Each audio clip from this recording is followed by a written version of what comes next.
이제 말씀 같이 보겠습니다. 마태복음 28장 16절에서 20절 말씀입니다.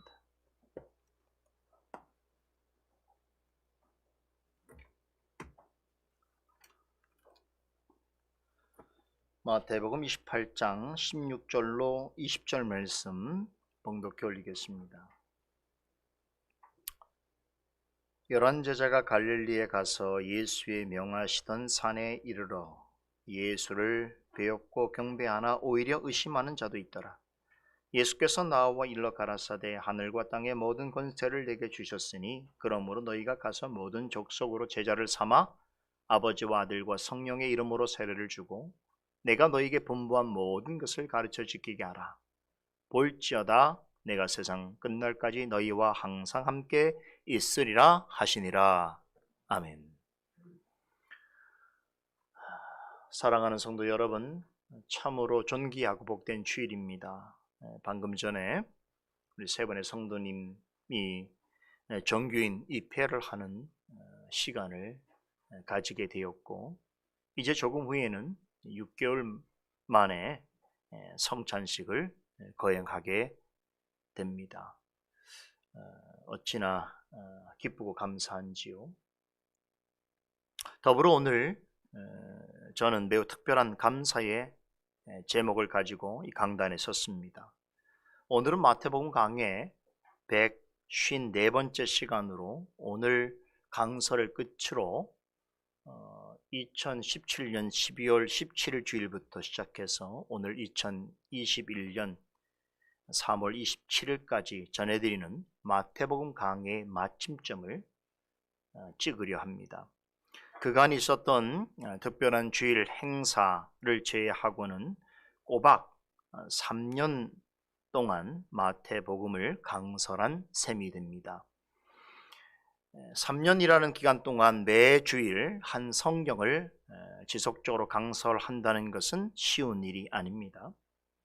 언제나 신실하시고 인자하심으로 말씀의 은혜를 베풀어 주신 하나님께서 우리와 항상 함께 하셨기 때문에 가능한 일이었습니다.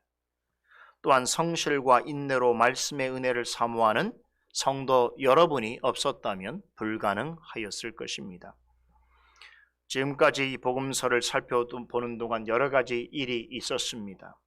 개인적으로 여러분들에게도 여러 가지 일이 있었을 것이고, 무엇보다도 이 기간 동안 세계사적으로 유례를 찾아보기 어려운 전 지구적인 사태를 겪었고 지금도 아직 끝나지 않은 상태입니다.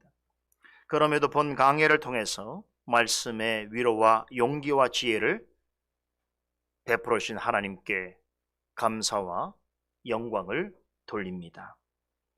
여러분이 속으로는 어떻게 생각하셨는지는 알 수 없으나 표면적으로 단 한마디의 불평이나 원망 없이 전해드린 말씀을 잘 들어주시고 또 말씀의 은혜를 나눠준 솔리데오 글로리아 교회의 모든 성도 여러분들에게 감사의 마음을 전합니다. 그런 마음으로 오늘 마태복음 마지막 강설을 전해드리고자 합니다. 오늘 읽은 본문은 마태복음의 결론 중에 결론이라 할 수 있습니다. 특히나 이 중에 제자들에게 당부하신 말씀은 너무나 중요한 교훈이기에 모든 사복음서에 기록되어 있습니다. 그런데 이미 여러 차례 설명드렸듯이 복음서 기자들의 관점과 전하고자 하는 강조점에 따라서 내용상 약간의 차이가 있습니다. 예수님께서는 부활하신 후에 여러 사람들과 제자들에게 수차례 나타나셨지요. 부활하신 후에 40일 동안 이 땅에 머무시면서 여러 사람들을 만나셨고 심지어는 제자들과 깊은 대화와 식사도 함께 나누기도 하셨습니다. 그런 중에 제자들에게 여러 가지 형태로 사명을 일깨우시는 말씀을 전하셨을 것입니다. 복음서 기자들은 그것을 성령께서 각자에게 영감해 주신 방식에 따라 기록했습니다.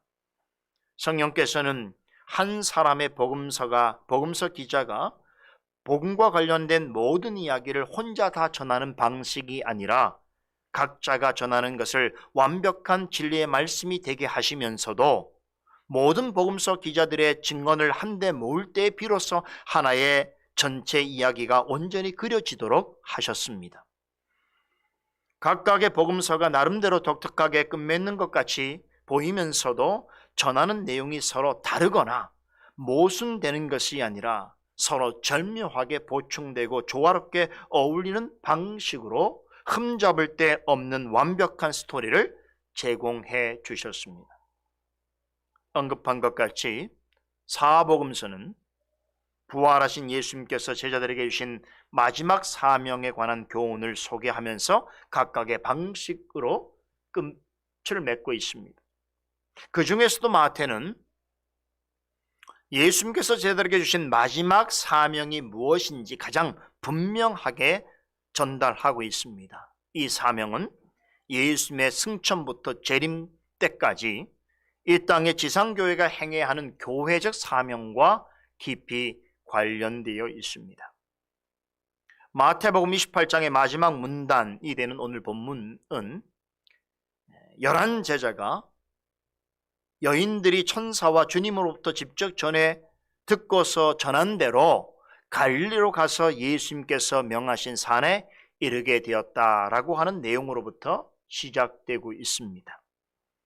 이 산으로 나온 제자들은 부활하신 예수님을 배웠고 경배하였습니다. 그런데 마태는 조금 당황스러운 말을 전하지요. 예수님을 경배하는 제자들 중에 아직도 의심하는 자들이 있었다고 합니다. 좀 이상한 일입니다. 처음에는 예수님의 부활을 믿지 못하여 도망갔지만 그 후에 지금은 두어 차례 부활하신 예수님을 직접 뵌 상황입니다. 그런데도 제자들 중에 의심하는 자들이 있었다니 도대체 무슨 말인가? 예수님을 만났음에도 예수님의 부활을 계속해서 부정한다는 뜻인가? 우리말 표현으로만 보자면 그렇게 생각할 수 있습니다만 이것은 큰 오해입니다. 우리말 성경에 의심하다라는 말로 번역된 헬라 동사는 놀랍게도 신약 성경에서 오직 두 곳에서만 나오는 매우 특이한 단어입니다. 이곳과 마태복음 14장 31절에 나오는데요. 마태복음 14장의 이야기가 이런 것입니다. 배를 타고 바다를 지나던 제자들이 간밤에 폭풍우를 만나게 됩니다. 밤새 고생하는 중에 바다 위를 걸어오시는 예수님을 목격하고는 오히려 저들은 다들 유령이라고 아우성대고 있을 때에 안심하라, 내니 두려워 말라라고 하시는 예수님의 음성을 듣게 된 베드로가 주님께 부탁해서 배에서 내려 무리를 걷게 되지요. 그런데 몇 걸음을 내딛는가 하더니 파도를 일렁이게 하는 바람을 보고는 이내 무서워하여 깊은 바다에 빠졌습니다. 그때 예수님께서 그의 손을 잡으시면서 믿음이 적은 자여 왜 의심하였느냐라고 하십니다. 원문 성경에 보면 바로 여기에 언급된 의심하다는 말과 오늘 본문 17절에 의심하는 자도 있더라라고 하는 이 말의 표현이 같은 단어로 사용되어 있습니다. 신약 성경에 유일하게 같은 단어인데요. 이것을 통해서 확인할 수 있는 것은 이 두 곳에서 사용된 의심이라고 하는 말은 완전한 의심을 가리키는 것이 아닙니다. 불완전한 믿음을 가리키는 것입니다.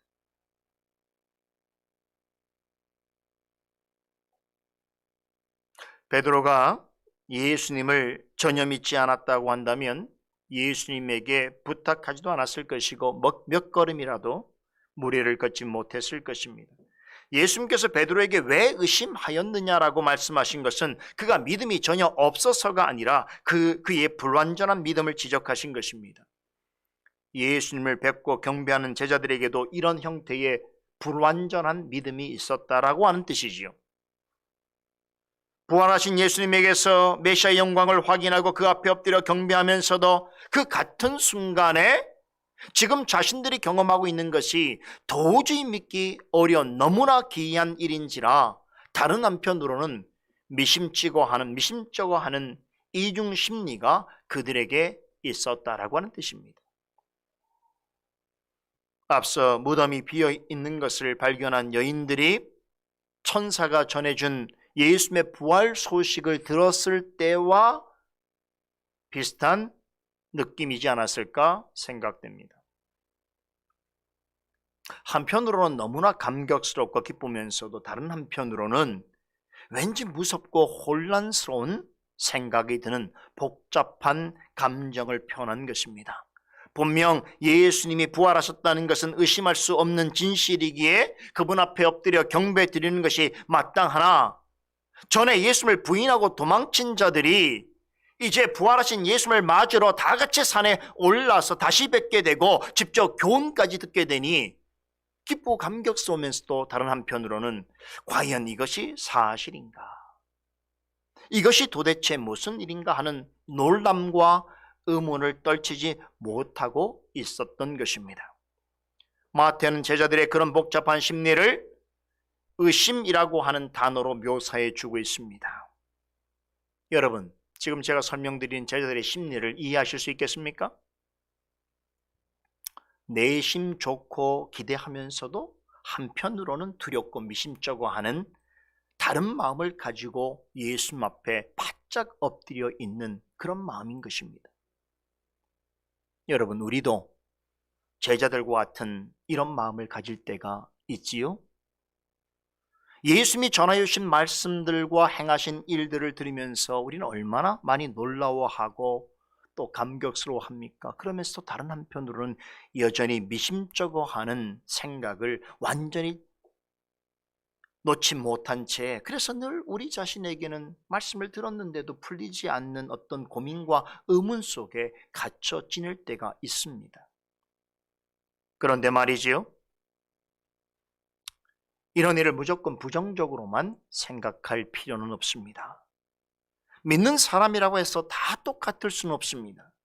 동일한 말씀을 들을 때에 큰 믿음으로 반응하는 이가 있는가 하면 떨어져 나가지 않을 정도의 작은 믿음으로 겨우겨우 견디는 이도 있습니다. 하지만 누구도 처음부터 큰 믿음을 가지는 사람은 없습니다. 개인에 따라서 차이가 있겠지만 누구를 막론하고 제자들과 비슷한 신앙 과정이 있는 것이고, 또한 유사한 방식으로 조금씩 깨달음과 확신을 가지게 되는 믿음의 성장 과정을 겪게 되는 것입니다. 의도적으로, 고의적으로 말씀을 대적하고 다르게 하는 행동은 우리가 유의해서 지적하고 충고하고 바른 길로 이끄도록 애를 써야 하는 것이지만, 우리가 말씀 앞에 개인적으로 이렇게 제자들처럼 한편으로는 기쁘고 즐거우면서도 다른 한편으로는 여전히 무섭고 미심쩍어 하는 이런 이중적인 심리를 가진 일에 대하여 무조건 정죄할 필요 없습니다. 그럼에도 주님께서 그런 자를 어떻게 변화시켜 가시는가라는 것을 보는 것이 결국 신앙의 과정인 것입니다. 여기에 오래 참음이 있어야 하는 것이죠. 인내가 있어야 하는 것입니다. 그런데 여러분, 지금 말씀드린 이 사실을 인정하는 것보다 더욱 분명히 알아야 할 더 중요한 일이 있습니다. 우리가 어떤 이유로 주저하고 머뭇거리든 주님께서는 늘 먼저 우리에게 가까이 다가오신다는 것입니다. 18절을 보세요. 부활하신 예수님을 뵈러 산으로 나와서 경배를 드리면서도 한편으로는 미심쩍어하는 복잡한 마음을 떨치지 못하는 제자들을 향하여 어떻게 하십니까? 비난하지 않으셔요.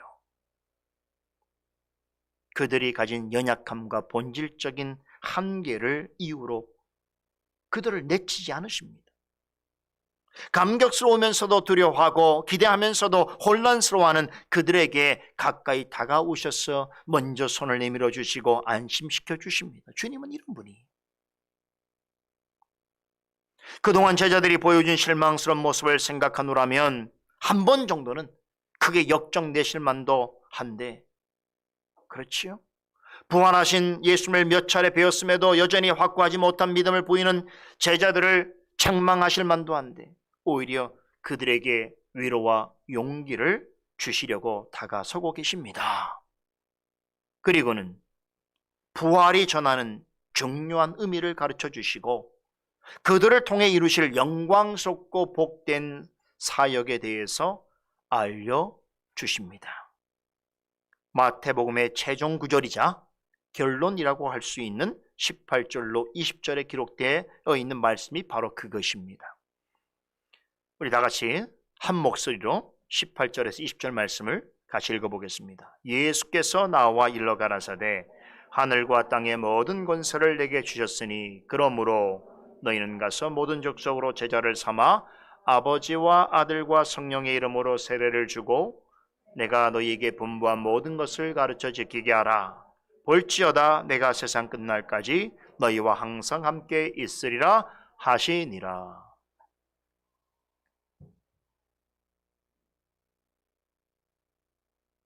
먼저 예수님께서는 자신의 부활이 갖는 의미를 설명해 주고 계십니다.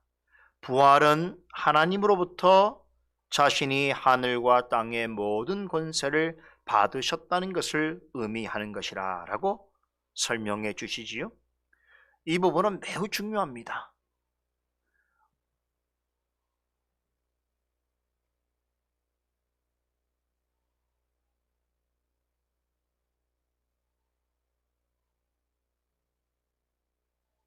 오늘 지훈이에게 무슨 일 있나요? 왜 이렇게 힘들어하지요?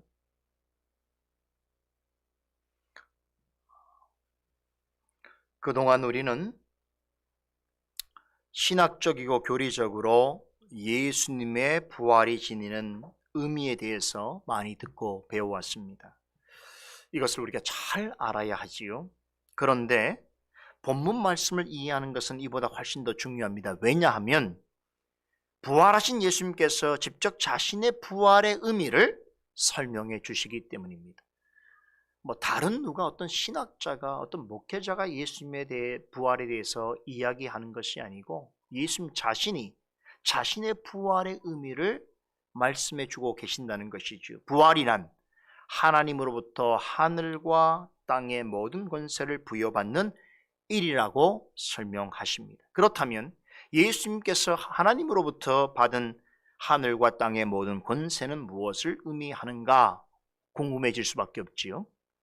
하늘과 땅의 모든 권세를 받았다라고 하는 이 표현은 실은 구약시대부터 메시아를 통해서 이루어질 일로서 예언된 말씀입니다. 대표적인 말씀이 다니엘서 7장 13절에서 14절에 이렇게 기록되어 있습니다. 내가 또 밤 이상 중에 보았는데 인자 같은 이가 하늘 구름을 타고 와서 옛적부터 항상 계신 자에게 나와 그 앞에 인도되매 그에게 권세와 영광과 나라를 주고 모든 백성과 나라들과 각 방언하는 자로 그를 섬기게 하였으니 그 권세는 영원한 권세라 옮기지 아니할 것이요 그 나라는 패하지 아니할 것이니라.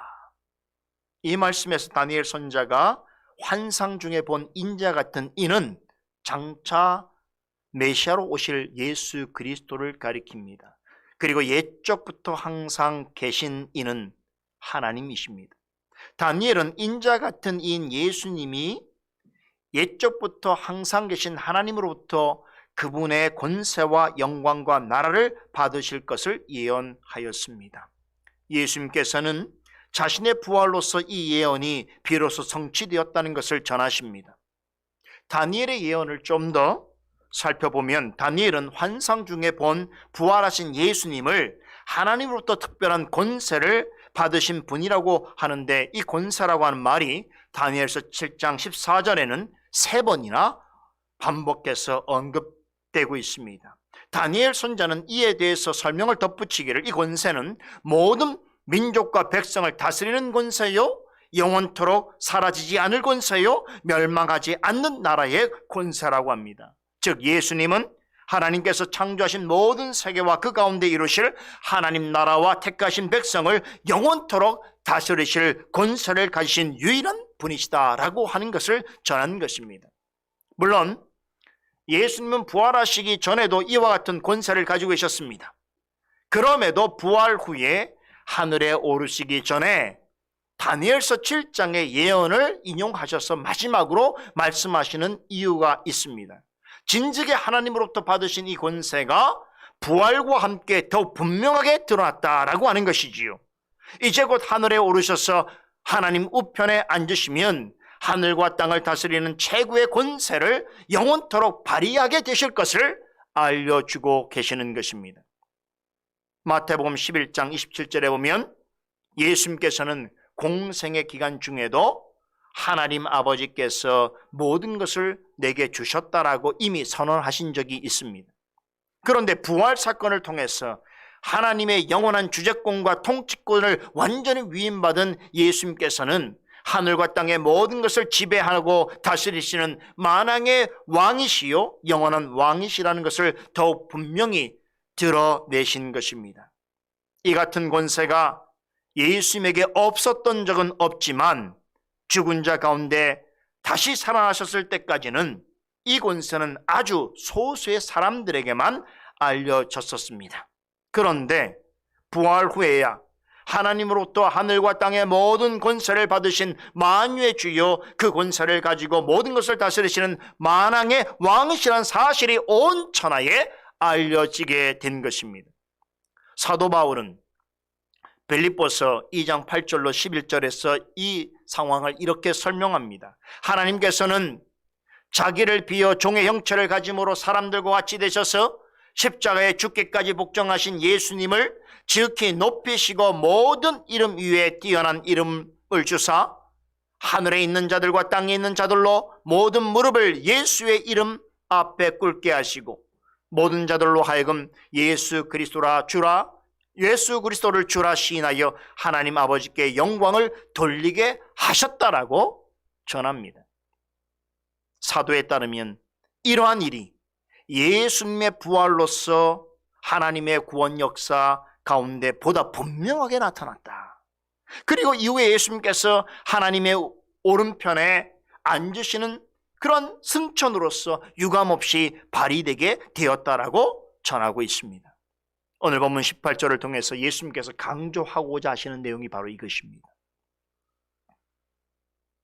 이렇게 예수님께서는 부활로서 명시적으로 자신이 하늘과 땅의 주인이자 그 가운데 있는 모든 것을 다스리는 권세를 지닌 만왕의 왕이요 영원한 왕이라는 사실을 다시 한번 강조하여 전하시면서 제자들이 당신의 다스림을 구체적으로 어떻게 이행해야 할 것인지에 대하여 알려주고 계십니다. 이 교훈이 19절에 그러므로라고 하는 말씀 이후에 연달아 3개의 명령문의 형태로 언급되고 있습니다. 부활로서 예수님이 하나님으로부터 하늘과 땅의 모든 권세를 위임받은 만왕의 왕이요 만유의 주라는 사실을 증거하고 있는 구약의 예언이 분명히 성취되었고 예수님께서 하나님을 대신하여 하늘과 땅의 모든 권세를 부여받아 세상을 다스리시는 분이라는 그 사실이 공적으로 선언된 이상 이제 지금부터는 비록 여전히 연약하고 미약하지만 그런 제자들을 통해서 예수 그리스도에게 위임된 그 권세를 세상 가운데 어떻게 드러낼 것인가에 대하여 말씀하고 계시는 것입니다. 놀라운 것은 이 권세는 철저하게 지상에 있는 주님의 몸된 교회와 관련되어 있다는 것을 말씀하고 있습니다. 부활하신 예수님께서는 이 사명을 맡은 제자들을 향해서 그리고 오늘날까지 교회를 섬기는 자들을 향하여 3가지 내용을 명령으로 요구하십니다.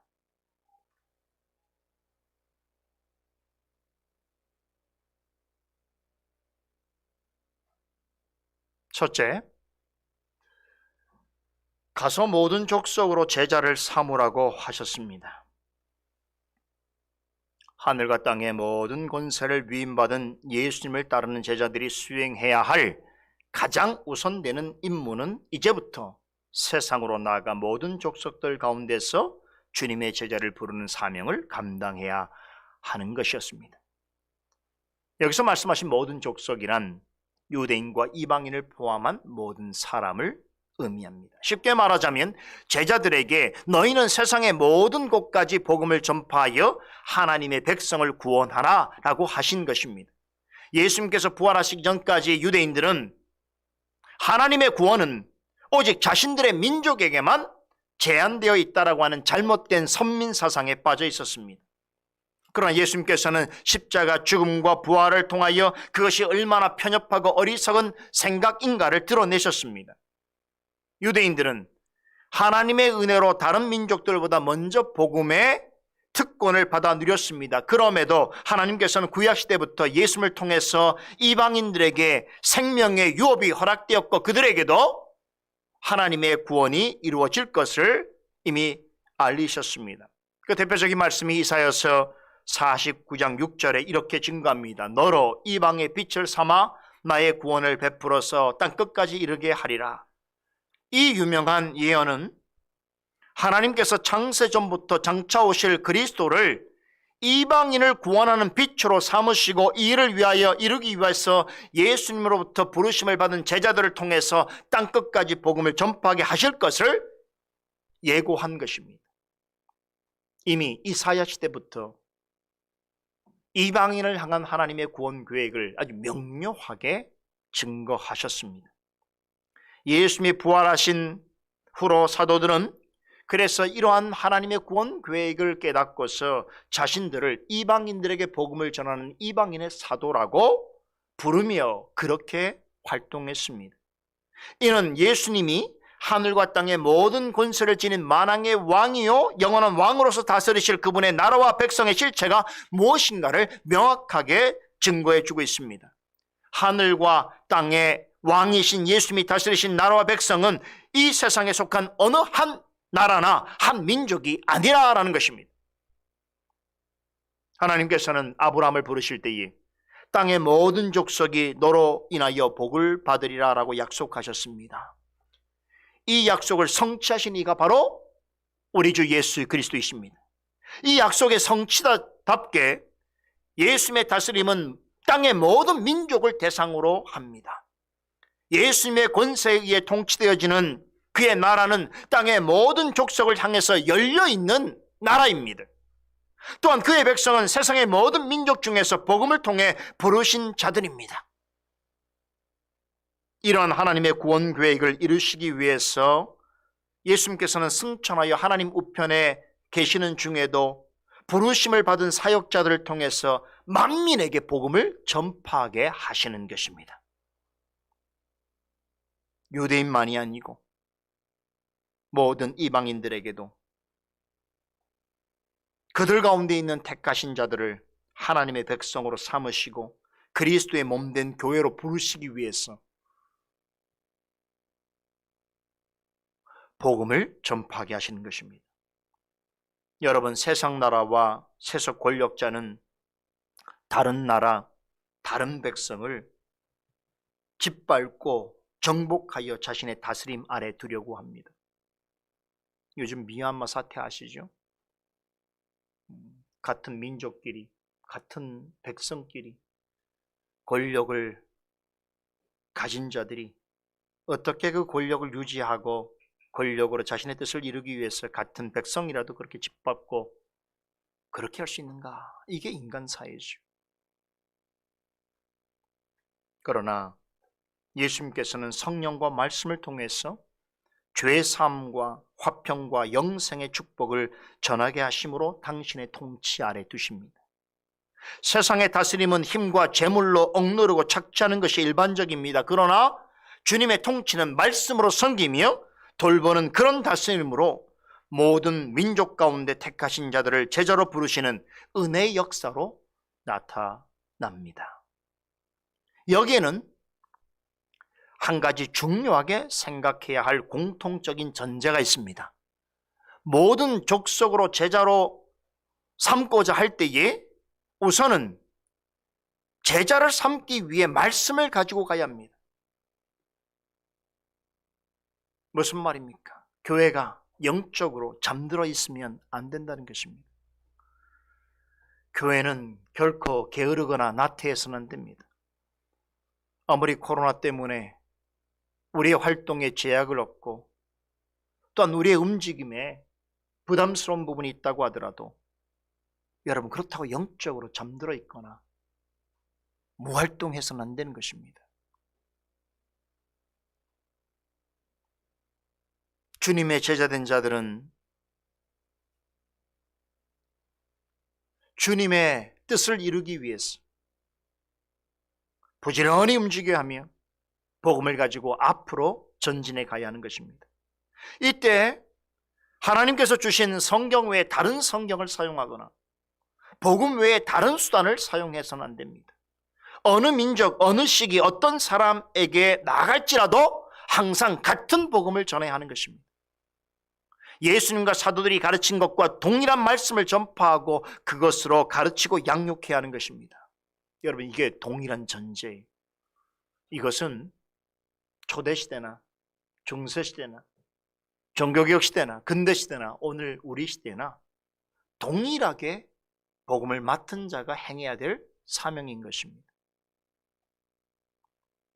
왜냐하면 예수님께서는 동일한 성령과 동일한 말씀과 동일한 믿음과 동일한 고백으로 당신의 나라와 백성을 다스리시기를 기뻐하시기 때문입니다. 가서 모든 족속으로 제자 삼는 일을 할 때에 우리가 꼭 기억해야 할 중요한 일입니다. 둘째, 삼위 하나님의 이름으로 성례를 행하라고 하셨습니다. 예수님께서는 그 한 예로 예수님의 제자된 자들에게 세례를 주라고 하십니다. 여러분, 세례가 무엇을 의미합니까? 잘 아시지요. 여러 가지 의미가 있겠습니다만 현저하게 가장 도드라지는 의미는 세례는 죄를 씻는 것입니다. 세례는 예수님의 십자가 죽음으로 말미암아 죄사함을 얻어서 깨끗게 되었다는 것을 나타내는 예식입니다. 이것을 확증해 주기 위해서 세례 받을 때에 성부와 성자와 성령의 이름으로 세례를 받게 되는 것입니다. 여러분, 그런데 여기서 이 이름으로라고 하는 말의 의미가 대단히 중요합니다. 성부와 성자와 성령의 이름으로 할 때 여기 이름으로라고 하는 원래 의미는 이름 안으로입니다.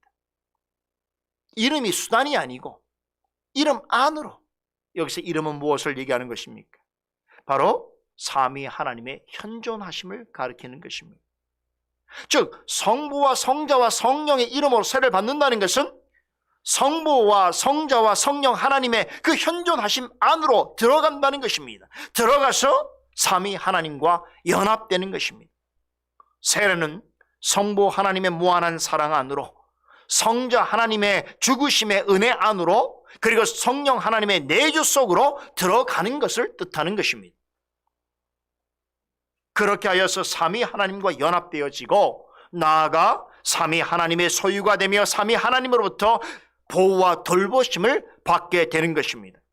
그리스도와 함께 죽었다가 그분의 부활의 은혜와 능력을 힘입어서 다시 신령한 생명을 가진 자로 살아난 사람은 언제나 삼위 하나님의 다스림과 보호하심을 받는 존재가 된다는 것이 세례가 주는 중요한 의미인 것입니다. 그래서 단지 성부와 성자와 성령의 이름으로만 세례받는 것이 아니고 성부, 성자, 성령 안으로 들어가서 삼위 하나님과 영원한 연합을 이루게 되는 것이 세례인 것입니다.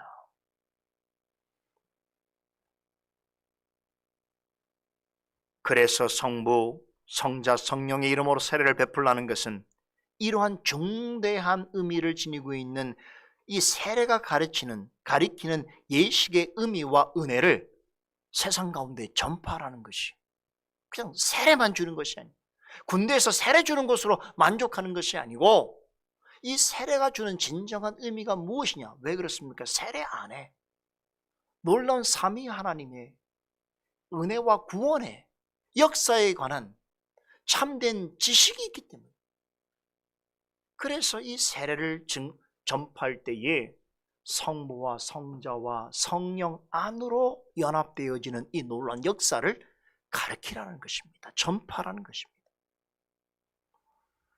이제 잠시 후에 시행하게 될 성찬에도 깊은 영적인 의미가 있습니다.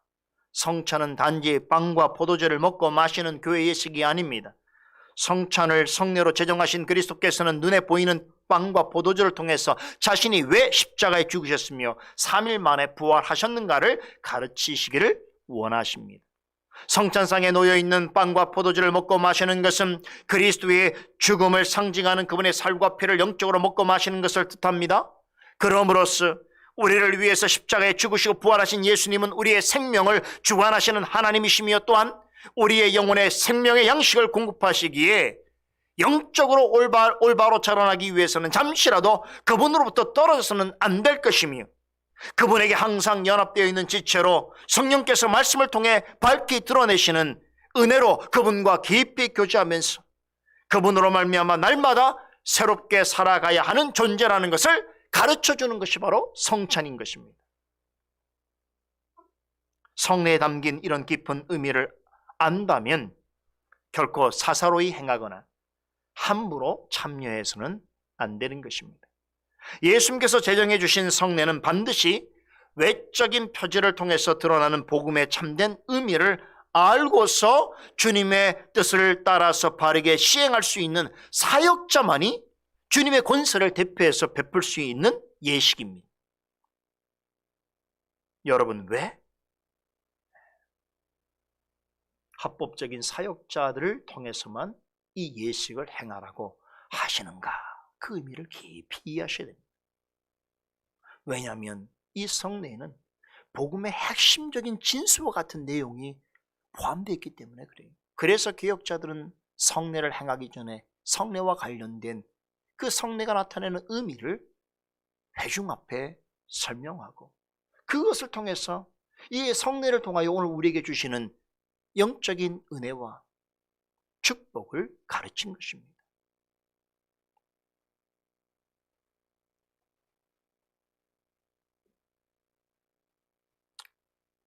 주님의 뜻에 순복하여서 믿음으로 성례에 참여하는 성도만이 성례를 통해서 은혜를 전달해 주시고 구원의 효력 있는 방편으로 삼으시는 그런 은혜와 능력을 맛볼 수 있습니다. 예수님께서 성부와 성자와 성령의 이름으로 성례를 베풀라고 하신 데는 그만한 이유가 있습니다. 즉 인간적인 생각으로 행하든지 아니면 인간의 이름으로 베푸는 것은 예수님의 명령에 어긋나는 것이요 결국 자신의 죄를 먹고 마시는 것과 다를 바가 없습니다. 성례는 말씀과 더불어 가장 타고난 은혜의 방편입니다. 그러나 잘못 사용하면 신성모독적인 행위를 반복하는 타락의 징표요 심판받을 이유가 될 수도 있다는 것을 우리는 항상 기억해야 할 것입니다. 그리고 늘 주의해야 합니다. 이런 점 때문에 종교개혁자들은 말씀과 성례를 참된 교회를 구별하는 가장 중요한 표지로 삼았습니다. 말씀을 어떻게 전하고 성례를 어떻게 시행하는가 하는 것은 진실로 주님께 속한 교회인가 아닌가, 아니면 이름만 가졌을 뿐 실상은 주님과 상관없는 교회인가를 판별하는 중요한 기준이 되는 것입니다. 예수님께서는 세례를 주라고만 하지 않으시고 성부와 성자와 성령의 이름으로 주라고 하셨습니다. 삼위 하나님께서 제정하신 거룩한 예식인 만큼 하나님의 뜻에 따라서 바르고 적합하게 행해야 한다는 것을 강조하신 것입니다. 그렇게 하는 교회와 성도는 삼위 하나님의 현존 속으로 들어가는 것이기 때문에 그분의 지체로서 항상 그분의 보호하심과 돌보심을 받게 되는 것입니다. 셋째, 내가 분부한 모든 것을 가르쳐 지키게 하라고 하셨습니다. 예수님께서 하늘에 오르시고 제자들로 하여금 대신 그 가르침의 사역을 감당하라고 하셨다고 해서 예수님께서 가르치시는 사역이 중단되었다고 생각하면 큰 오산입니다.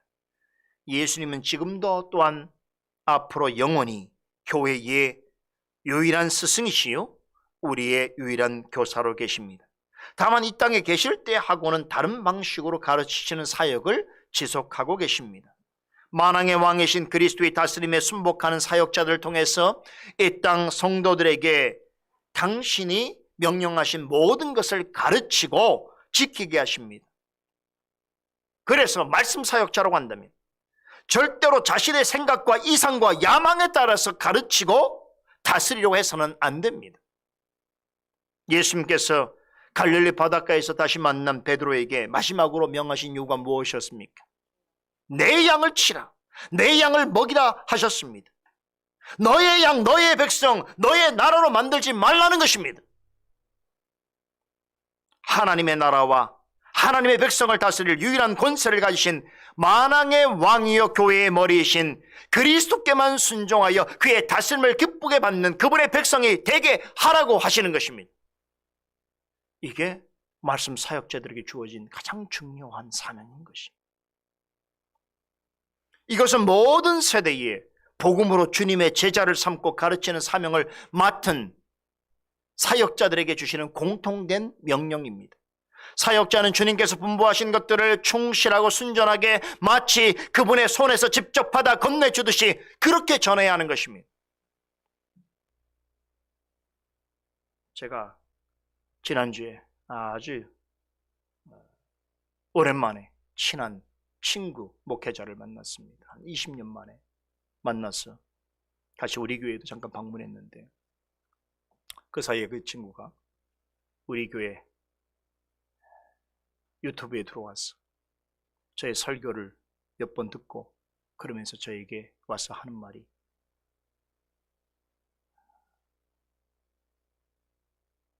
역시 너무 좋았다. 왜냐하면 말씀 외에 하지 않는, 말씀 외에 다른 것을 말하지 않는 그런 설교를 너무나 오랜만에 들었다.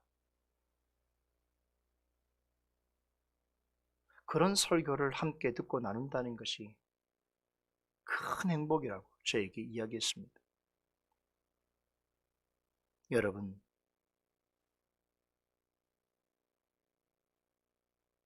예수님의 생각에서 벗어나 있거나 그 반대가 되는 것을 가르치거나 전하는 것은 말씀 사역자의 자리가 아닙니다. 그것은 말씀 맡은 자가 해야 될 일이 아닙니다. 그러나 불행히도 예나 지금이나 복음을 빙자하여 사람들에게 자신의 생각과 경험을 주입하는 그런 교회 지도자들이 많습니다. 마치 자신이 교회의 주인인 양, 주님의 권세를 가지고 있는 자인 양, 사람들로 하여금 자신의 말을 듣게 하고 자신에게 충성하게 합니다. 입으로는 성경이 중요하다고 하면서도 하나님의 뜻과 자신의 야망을 혼돈하여서 임의로 말씀에 무엇을 더하거나 빼는 일을 서슴지 않는 일이 너무 많습니다. 여러분, 마지막 성경인 요한계시록에 보게 되면 그런 자들 향한 하나님의 최종적인 심판에 대해서 이렇게 전합니다. 얼마나 엄중하고 두려운 심판인지요. 들어보세요. 계시록 22장 18절 19절에 이르기를, 내가 이 책에 예언의 말씀을 듣는 각인에게 증거하노니 만일 누구든지 이것들 외에 더하면 하나님이 이 책에 기록된 재앙들을 그에게 더하실 터이요, 만일 누구든지 이 책의 예언의 말씀에서 제하여 버리면 하나님이 이 책에 기록된 생명나무와 및 거룩한 성의 참여함을 제하여 버리시리라. 여러분, 얼마나 무슨 말씀입니까?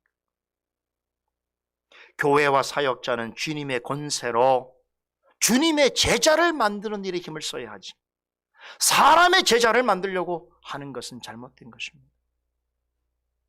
그러기 위해서 교회가 해야 될 가장 중요한 일이 무엇인가 하면 주님께서 분부하신 모든 것을 성도들에게 신실하고 바르게 가르치고 지키게 해야 하는 것입니다. 물론 이것은 결코 쉬운 일이 아닙니다. 왜 그렇습니까? 이런 교회는 사람들이 좋아하지 않습니다. 그런 목회자는 인기가 없고 사람들이 많이 모여들지 않습니다. 그렇죠? 그게 현실입니다. 그러나 그렇다 하더라도 교회의 희망을 사람에게서 찾으려 하면 안 됩니다. 교회를 세우시고 사람을 부르시고 제자로 키우시는 일은, 다시 말해서 그리스도의 다스림에 순복하는 그의 나라와 그의 백성이 되게 하시는 역사는 전적으로 만왕의 왕이시요 교회의 머리이신 그리스도의 주권에 달려있음을 기억해야 합니다. 그분께서 사람을 통하여 그 일을 하시는 거예요. 우리가 할 일은 우리의 생각과 경험과 다르더라도 하나님으로부터 그런 권세를 위임받으신 주님의 뜻을 잘 알고 그분의 명령에 순종하는 것입니다. 그것이 그분에게 속한 교회와 성도가 해야 할 일이며 부활하신 주님께서 원하시는 일입니다. 믿으십니까? 그런데요, 오늘 마태복음 최종 결론에서 말씀하신 이 세 가지 명령을 완전 무결하게 감당할 성도나 교회가 있을까요? 없습니다. 지상에 그런 완전 무결한 교회와 성도는 없습니다. 더구나 자신의 힘과 지식을 의지한다면 더더욱 행할 수 없습니다.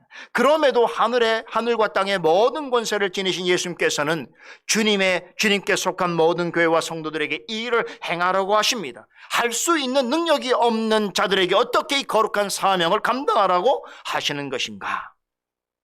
마태복음의 마지막 구절인 20절에 답이 있습니다. 다시 한번 나같이 읽어보십시다. 볼지어다 내가 세상 끝날까지 너희와 항상 함께 있으리라. 예수님께서는 지금 하늘편에 계십니다. 그러나 언제 어느 때나 우리를 도우실 수 있다고 하십니다. 우리를 도우시기 위해서 더는 하늘에서 내려오실 이유가 없습니다. 우리에게 도움이 필요할 때마다 천군 천사를 보내실 필요도 없습니다. 계속해서 눈에 보이는 어떤 기적이나 신기한 현상을 보여주실 필요도 없습니다. 왜냐하면 성령과 말씀을 통하여 언제나 우리와 함께 하시기 때문입니다. 성령과 말씀만으로도 충분하십니다. 성령과 말씀으로 함께 하신다는 약속은 세상이 끝날 때까지 유효합니다. 세상 끝날이 되면 그때는 예수님께서 직접 하늘로부터 내려오셔서 모든 것을 심판하시고 모든 믿는 자들을 새 하늘과 새 땅으로 이끌어 가셔서 영원히 다스리실 것입니다. 그날이 되기까지 예수님께서는 가서 모든 족속으로 제자를 삼고 아버지와 아들과 성령의 이름으로 세례를 주며 분부하신 모든 것을 가르쳐 지키게 하는 사명을 충실히 감당하고자 애쓰는 교회와 성도를 항상 도와주실 것이라고 말씀하십니다. 약속하십니다.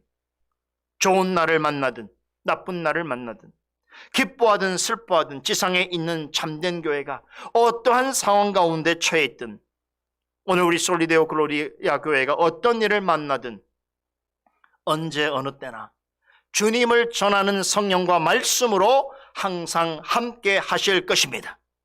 주님께서는 세상의 끝날이 올 때까지 자신의 모든 권세를 친히 행하셔서 당신께 속한 교회와 성도들을 통하여 하나님의 나라와 백성을 향해 약속하신 모든 일을 성취하실 것입니다. 주님께 속한 교회와 성도들은 무수히 많은 장애물과 난관이 있을지라도 심판주로 재림하실 때까지 반드시 지키시고 보호하여 주실 것입니다. 우리 솔리데오 글로리아 교회와 이 교회에 속해 있는 우리 모두에게도 지금부터 영원토록 항상 함께 하실 것입니다. 세상 끝날까지 항상 함께 있으라고 하는 약속은 사실 마태복음의 시작과 끝을 아우르는 가장 중요한 메시지입니다. 마리아가 예수님을 잉태하였을 때에 처녀가 잉태하여 낳을 아기 이름을 임마누엘 곧 하나님이 우리와 함께 계신다라고 하는 뜻을 가지고 있는 이름을 전하여 주시는 것으로 마태복음 시작됩니다. 그런데 바로 그 예수님께서 하늘에 오르시기 전에 친히 내가 세상 끝날까지 너희와 항상 함께 있으리라고 하는 그 똑같은 말씀으로 마태복음을 마치시고 계십니다. 이 말씀만 전해드리고 이제 마태복음 강서를 마치려 합니다. 기억하십시다. 주님께서 항상 함께 하는 교회는 이미 영광스러운 하나님의 나라요, 주님과 항상 함께 있는 성도는 이미 승리한 하나님의 백성입니다. 이것이 마태복음의 결론을 통해서 모든 세대에 주께 속하여 있는 교회와 성도들에게 주시는 가장 크고 위대한 교훈인 것을 잊지 마시기 바랍니다. 지금까지 전해드린 마태복음 강해를 여러분이 생각할 때마다 늘 떠올리고 기억하기를 부탁드리면서 이제 마태복음 강해를 마치도록 하겠습니다. 기도하십시다. 오 하나님, 감사드립니다. 3년여 동안 마태복음 강해와 강서를 통해서 참으로 많은 것들을 깨닫고 알고 확신케 하여 주시고 소망 갖게 하신 것 감사드립니다. 마태복음의 그 시작과 끝을 아우르고 있는 참으로 예수 그리스도께서 우리와 항상 함께 하신다라고 하는 임마누엘로 계시는 그 주님을 바라보며 그 가운데 소망을 품는 저희가 되게 하여 주시옵소서.